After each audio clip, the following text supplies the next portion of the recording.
Hello and welcome to episode 394 of the official EstablishTheRun.com podcast. My name is Adam Levitan, as always joined by Evan Silva. And today we have a very, very special guest. You may know him as the president of Pace, but he's also the master of mushrooms, the filleter of fish, Phish.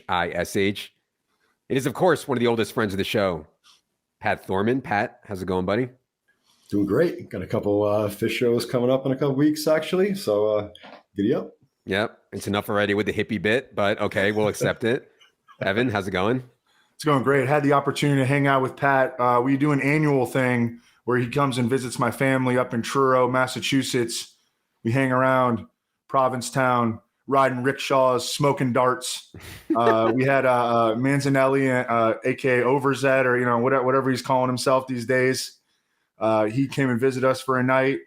Had a blast with Thorman as usual, but let's talk business. We're talking sports. Oh man, what a trip! I am quite confident that I would last roughly like somewhere between 20 and 30 minutes before I would be in bed hanging out with you guys. Okay. Well, the first night Thorman was in bed by like 9 o'clock. So. Yeah, I did not see the full basketball game that night. On today's show, we are going to talk all things pace. I know that may sound like a back burner topic to some, but it really is at the foundation of a lot of what we do on the projection side. You really can't do projections without figuring out how many plays each team is expected to run. And that can vary widely based on a number of factors we will get into, including pace. Before we get into it, want to remind everyone this show is indeed brought to you by our friends at Underdog Fantasy. Hopefully you got the memo that if you have DraftKit Pro, you are entitled to a free $10 on Underdog Fantasy. All you have to do is fill out the form at the link that we emailed you, and you will get your free $10. If you don't have an Underdog account yet, use promo code ETR when you sign up. $100 matching deposit bonus, $25 buy-in, $2 million to first in the best ball tournament, $1 million to second, $1 million to the regular season winner as well. Just absolutely insane. And honestly, like I thought that some of the Underdog stuff was getting or would be really tough and everybody would be sharp and on it. I've done a few drafts lately where I've seen like 4 quarterbacks and 4 tight ends and people going way outside of ADP. And so, yeah, times are good. Also, we are grinding our cocks off on YouTube. We're putting out videos you won't find on the podcast feed, Herzig live streams, shorts, lots of other stuff. Our YouTube, of course, is totally free.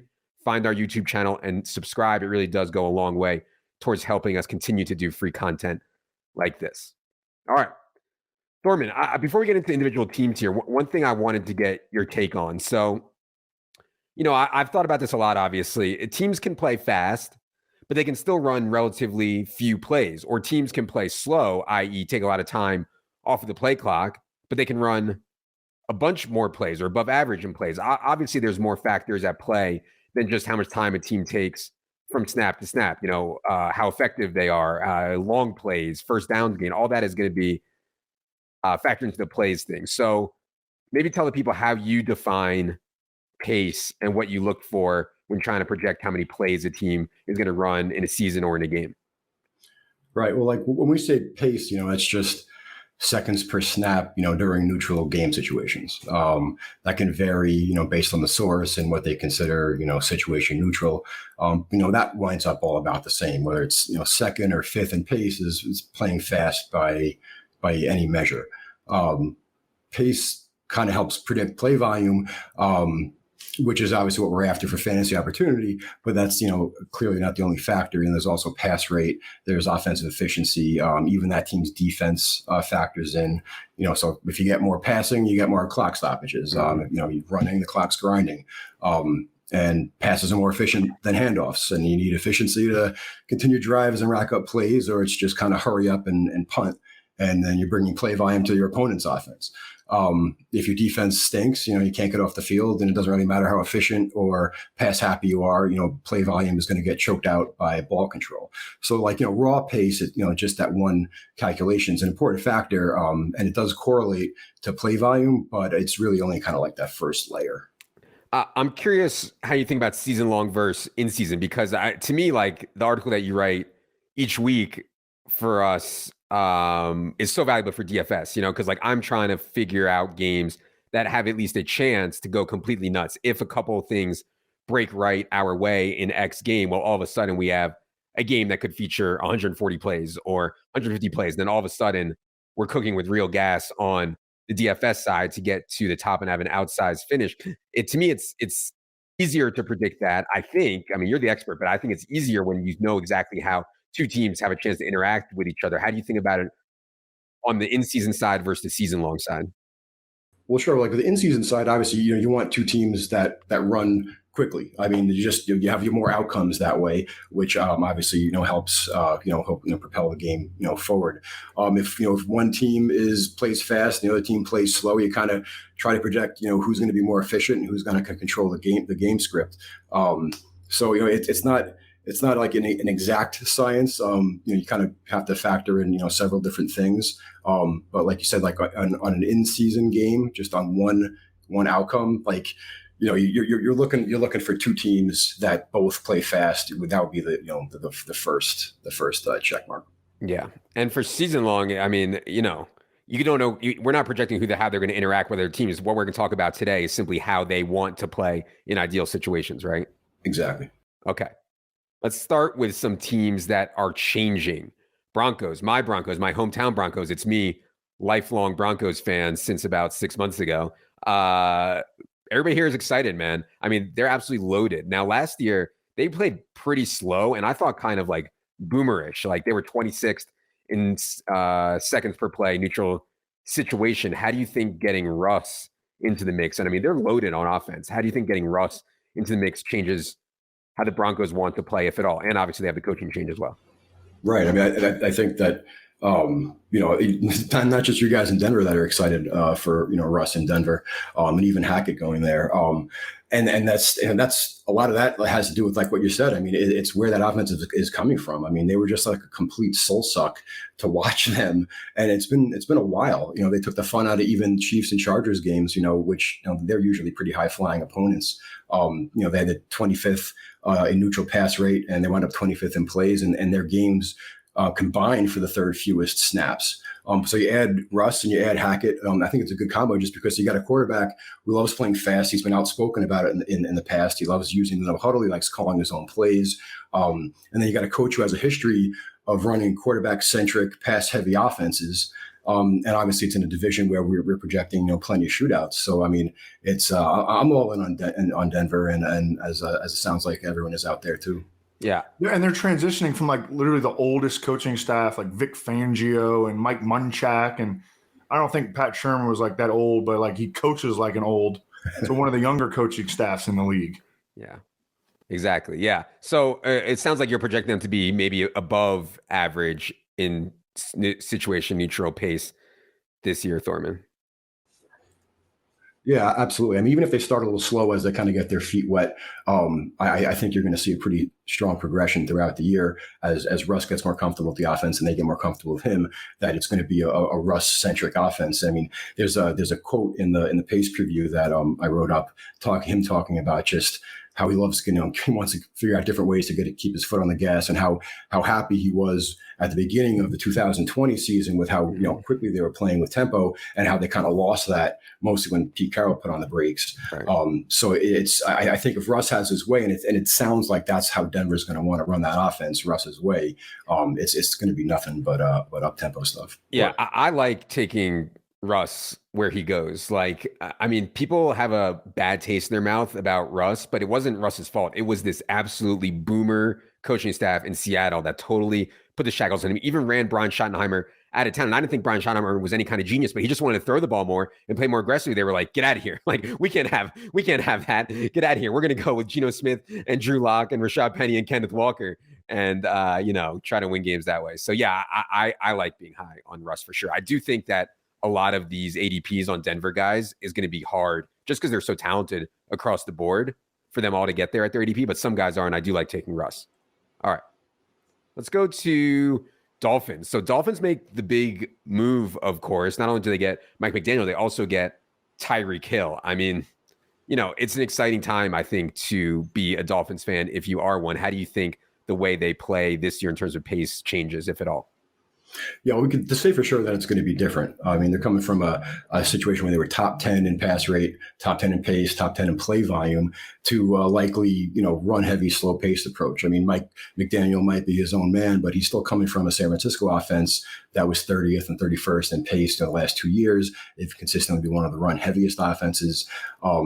But I mean, there's hope there because Miami can't get much worse than bottom 4 in yards per play and 25th in offensive touchdowns. So the efficiency should rise. But it's like the market's pricing in Tyreek and Waddle like they're in for, the serious volume bump. And I'm not sure I can totally get there. Like they're not going to be throwing the 8th most passes again. Waddle probably isn't going to see 140 targets again. And no matter what Tyreek says on his podcast, he's got a pretty serious quarterback downgrade. So, mostly I'm getting some Edmonds. I'm getting a little bit of Mostert just at cost. I'm not really that in on that passing game, especially those two guys. Yeah, I think that's an interesting take, Evan. I don't know if we did a coaching change pod, but I wanted to follow up on it since we've had more time to think about it now. Do you think Mike McDaniels wants to run this extreme, slow, run heavy offense like we saw at times in San Francisco, or do you think he has something new up his sleeve? It's hard to say. I mean, I just think it's really hard to say. And I think that anybody that says that they know is, kind of full of shit. But what I do think that they want to do is they want to get the ball out of Tua's hands quickly. They're going to have to because their offensive line is still a major question mark. And really that's what Tua does best anyways.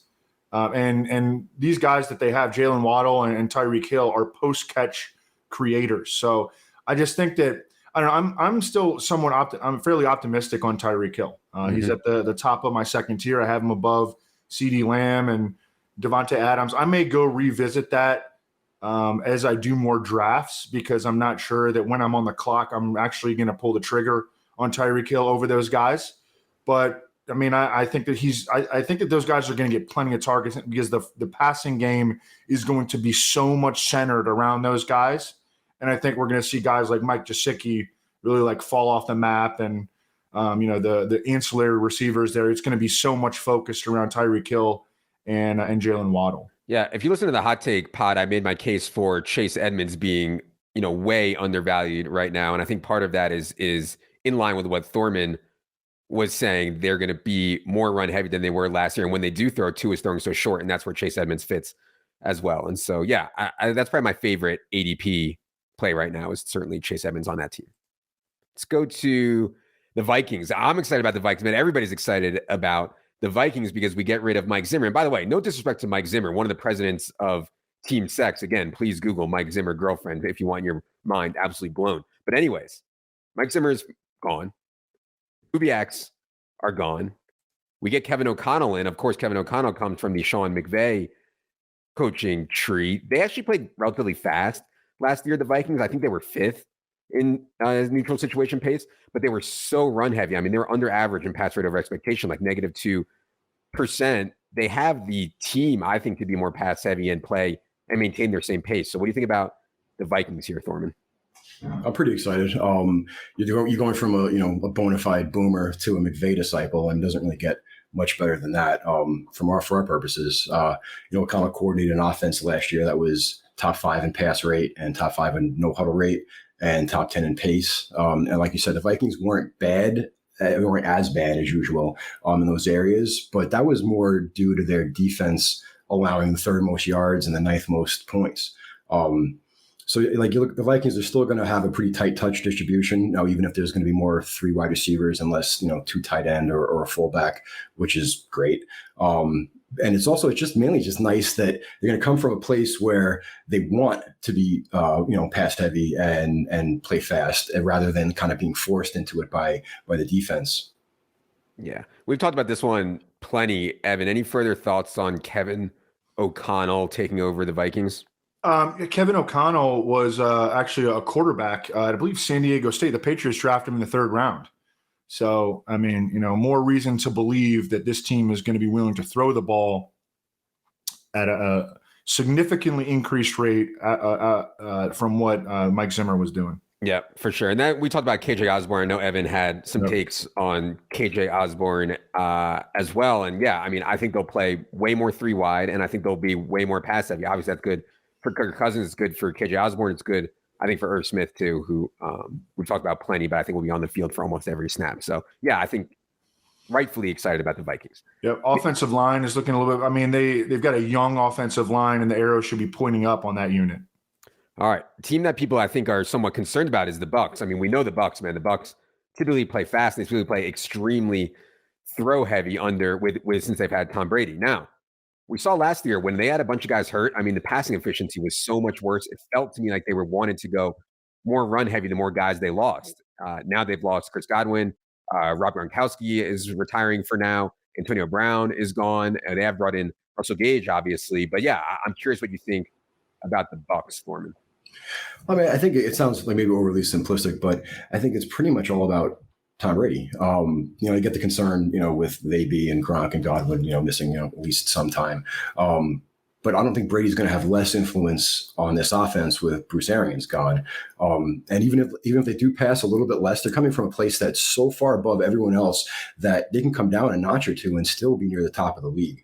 And they're still going to play fast. I mean, Brady's during his time in Tampa, he's had the second and third quickest offenses.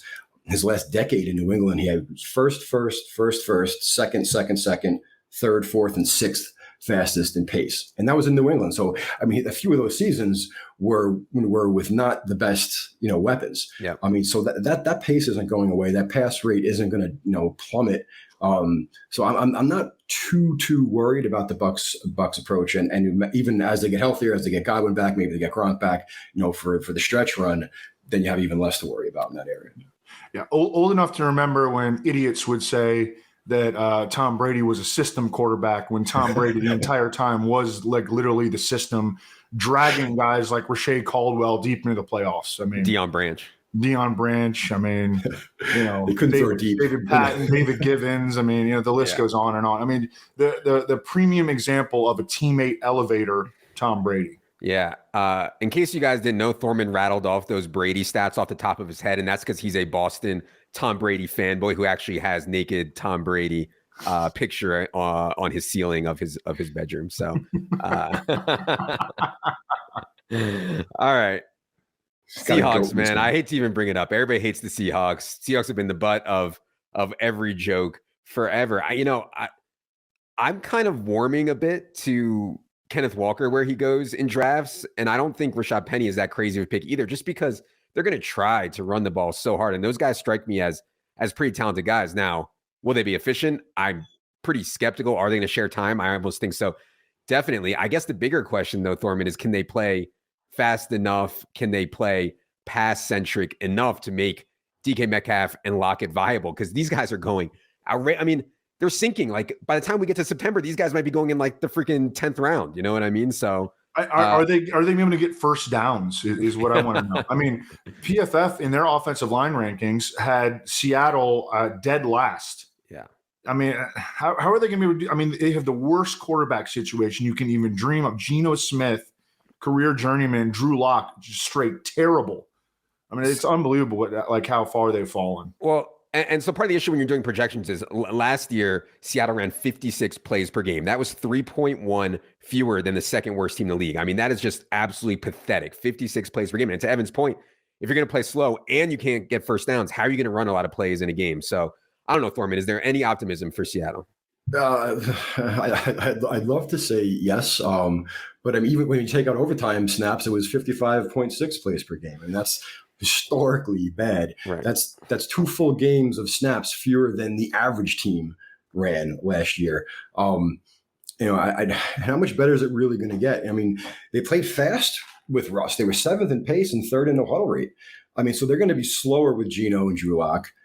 They're going to pass less often with those guys, and they're, like you said, they're going to be less efficient with those guys. So it's like even if they mean revert and you give them 2 or 3, 4 more plays a game, like what the hell are those plays worth? Yeah.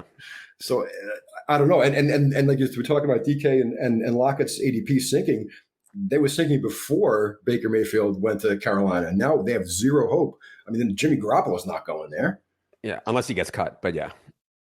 Yeah, no, I mean, I hear you. And like, the thing about it is like the field is on to Seattle being awful. So like, I'm looking for reasons to take Tyler Lockett in the freaking 10th or 11th round. You know what I mean? Like, I'm trying to find reasons. I can't find a real reason though, is the problem. And that's why his ADP is so late. But Speaking of which, and I put this in our established run Slack, but I was listening to the PFF forecast, and Eric Eager made a really good point that after the Baker Mayfield trade, the Browns all of a sudden have like, I think they have the most cap space in the league. Like they have like 28 million, I believe, available, which is like the perfect amount to add Jimmy Garoppolo, who in theory is a great fit for Kevin Stefanski's offense, which is very Kyle Shanahan-ian. So I don't know, just something to think about. I mean, that it wouldn't be crazy if let's say Deshaun Watson gets a 12 to 17 game suspension. I mean, Jimmy Garoppolo would all of a sudden make a lot of sense in Cleveland. Yeah, that's interesting for sure. Jimmy Garoppolo does have no guaranteed money in his contract, as far as I know. So there's not much incentive for them to pick it up unless they want to be the team that has that gets him. If he gets cut, obviously he'll be able to go wherever he wants. Okay, let's go to some other interesting teams I thought would be interesting to discuss. The Eagles, man, there's so much talk about the Eagles and how they're going to play. They got A.J. Brown. Oh, they're going to pass a ton more. I know you're not necessarily on board with that, Thorman.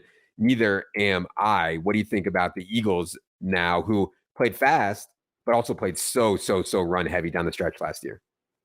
Yeah, I'm starting to feel like I'm a little bit crazy here. It's like so many people, people that I respect expect them not just to throw more, but to throw like a significant amount more. And a lot of the reasons sound kind of narrative-ish, like they want to evaluate Jalen Hurts. Well, that sounds great in June and July, but when there are live bullets flying and the coaches and 52 other players want to get a win, they're going to do what it takes to get a win. Sure. And like you said, like they brought in AJ Brown, so they want to throw more. It's like I brought in a Peloton this winter because I want to pedal more. That didn't work. I mean, AJ Brown never caused. Likewise. AJ Brown never caused his other team to pass above a bottom 5 rate. I mean, the Eagles have the easiest schedule. They have the best offensive line. They have an improved defense. If running is the best path to winning, they're gonna take it like they did down the stretch when they went 7-4 and made the playoffs with a rookie coach.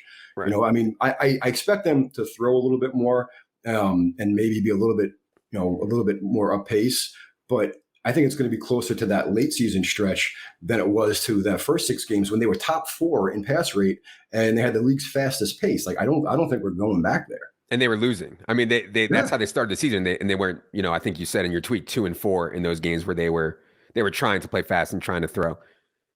I mean, Eagles to me are a team that an example of last year they were 16th in plays per game despite playing at a relatively fast pace because they were so run heavy. Obviously, passing teams are going to get more plays off, and that obviously plays into the projections. Yeah, I mean, it's nice for the peanut gallery to talk about how the Eagles would prefer to throw more, and Jeff Lurie believes in analytics, and analytics say throw the ball more, and Nick Sirianni believes in throwing the ball more.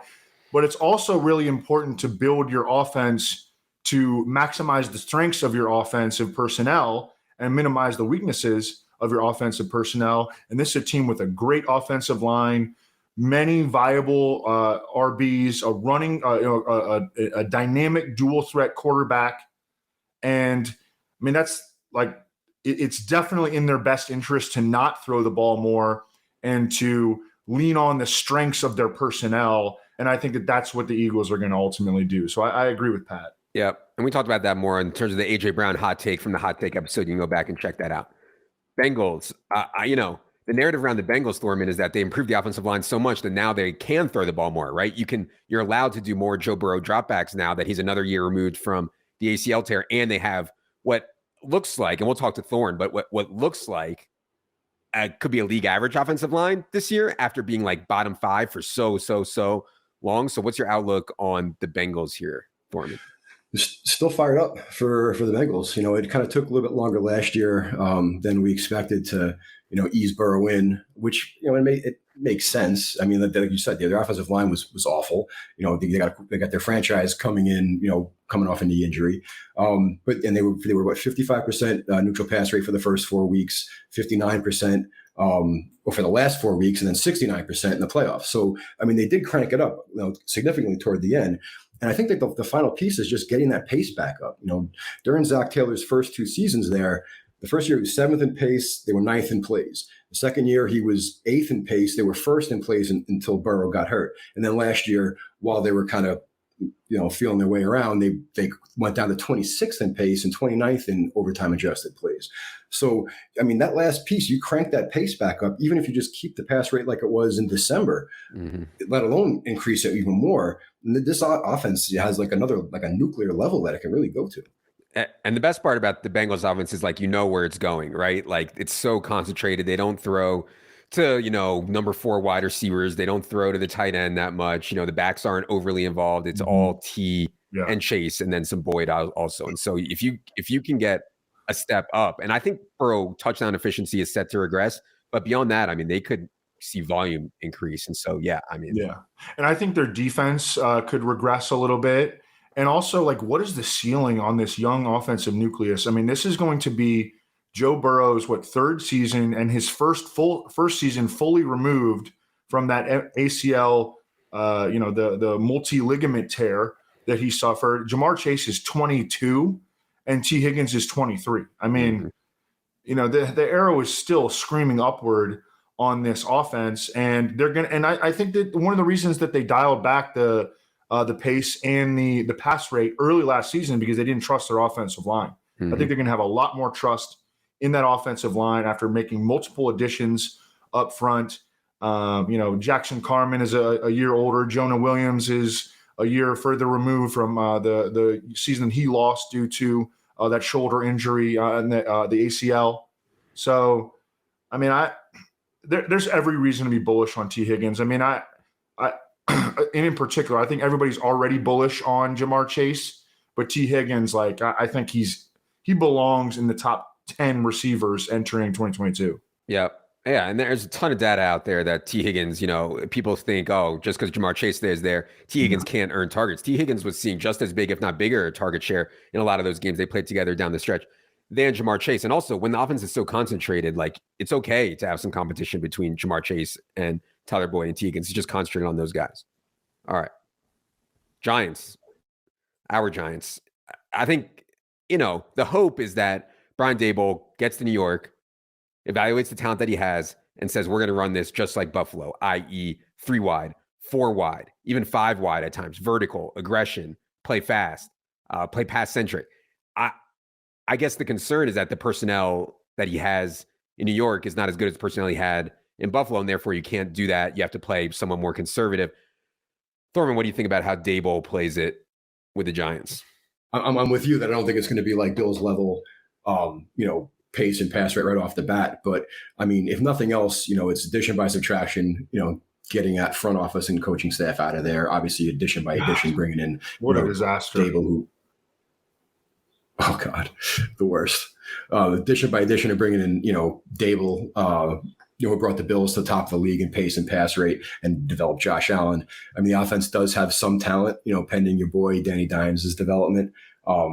But, the defense still isn't there. It should struggle other than maybe against the run, which is kind of a recipe for shootouts. If nothing else, it's not going to be a complete fantasy wasteland. There aren't too many expensive guys. Saquon, unfortunately, has risen well into the second round. But it's not a hard offense to stack in tournaments. There's a ceiling here that hasn't existed in I don't know how long. There's just a little bit of hope. So I'm I wouldn't say excited, but hopeful for what's going on with Daboll in New York. Let me ask if you're excited about a personal question for Pat. Are you excited about Joe Judge calling the offensive plays for your beloved Patriots this year? No, not excited about that. I mean, yeah, I have no friggin' idea what's going on with them. Well, on Mike Lombardi's podcast, and he's got a history with the Patriots. One of the questions that they addressed recently was who's going to be doing, calling the offensive plays, and he says it's definitely going to be Joe Judge, because there was some question about whether it might be Matt Patricia, like, what great options they have. But he says it's like definitely going to be Joe Judge running the offense. I mean, obviously Belichick's going to have a heavy, heavy, heavy influence on what's going on there. But I mean, just play to play, like, I hope Mac Jones learned a lot last year. He's actually Jacked Jones now. And if you saw the pictures of him, he's been lifting. And so they're calling him Jacked Jones now. Anyways, two more teams here to get to. The Jaguars, go for an overhaul in free agency by overspending to get mediocre to slightly above average players to go there. Evans talked a lot about how Trevor Lawrence has a chance to really break out of the shadow of Urban Meyer. What do you think about how the Jaguars are going to play this year, Thorman? Yeah, this is the definition of a dead cat bounce offense, no pun intended. I mean, and Doug Peterson's offenses have consistently been voluminous and they've averaged, average or above in pass rate. But that's not even the biggest thing. It's just there's an actual grown-up in the room. There's an actual professional coach there. They're not going to be running plays where receivers are running the same route, running into each other. Lawrence is going to have a chance here. And the offensive personnel still leans toward the pass. I'm not buying that James Robinson is playing until October. Mm-hmm. The defense looks shaky. It could lead to shootouts and more negative game scripts, which are going to increase the pass rate. Just the minimal level of competency is going to be an enormous improvement. And everyone, except maybe ETN over the last month or so, is still pretty cheap. So, I mean, it's definitely an offense that I'm interested in, and it's an offense that just has a lot of questions. So people are staying away from it. But I mean, I don't know. I think it's got a little more ceiling, put it that way, than people are forecasting. Yeah. Jaguars were one of the first team previews that I did, and I mean, writing them up, like I kind of like got a little excited. I boosted up. I already had ETN high, but I boosted him up. He's RB15 right now in my rankings. Of course, I'm doing this FFPC main event slow draft with some guys from 4 for 4, and ETN was the RB14 off the board. Apparently, he's been going like 4th, 5th round on Underdog, but he's going like 3rd round in the high stakes FFPC. But then I also boosted way up Christian Kirk. Yes. I mean, the more that I looked into it, the more I think that this dude has a much higher ceiling than I think anyone's giving him credit for. And he's going to be a player that I want to be proactively bullish on in 2022. Jaguars were 29th in plays run per game last year. I don't think that was because of pace or Lawrence or anything. It was just they're incompetent, right? And if you're incompetent, you're not going to run a lot of plays. Whereas San Francisco was 28th in plays. That wasn't due to incompetence. That was because like a stylistic thing. So it's important to understand the distinction there. Last one to mention is the Indianapolis Colts. We know they make the big move for Matt Ryan. Colts were 21st in plays per game last season. I think ideally they want to run the offense through Jonathan Taylor, and rightfully so. But with Matt Ryan there, maybe they can lean a little bit more pass-centric. Maybe they can play a little bit faster than they did with Carson Wentz. What do you think about the Colts? I agree. I think, obviously Matt Ryan is the big change, and I think he's why. I mean, he brings with him a consistent track record of fast-paced offenses, and not just the year they went to the Super Bowl and were awesome and they were the 4th fastest offense, but I mean, they've been top 10 over the course of his career more often than not. And Frank Reich has catered to his quarterbacks. So he's changed his offense. I mean, obviously Andrew Luck was awesome, but they were the 2nd fastest paced offense in the league when they had Andrew Luck. And then when we had, rookie Carson Wentz and then shitty Carson Wentz last year, they were the 27th and 32nd. But when Wentz was playing pretty good during the Super Bowl run, they were 17th. When he was stuck with Brissett and Hoyer, they were the 25th. So like he's kind of morphed his approach based on his quarterback. And like, I mean, I don't think they're going to start chucking the ball around all game. Obviously, Jonathan Taylor is still the focal point of the offense, but I mean, they're certainly not going to be last in pace again, and they're probably going to increase the pass rate to some degree.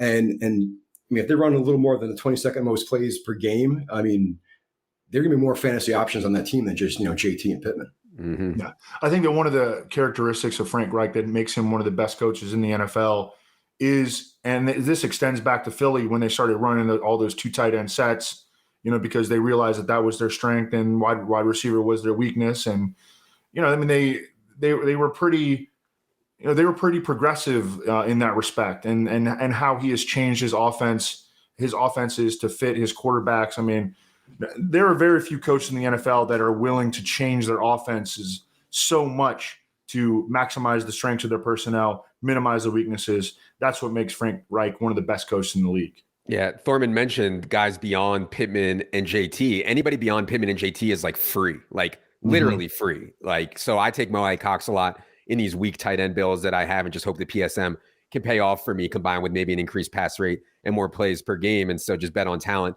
Mo Cox. But man, I mean, do you guys have any favorite beyond Pittman and Taylor at ADP on the Colts?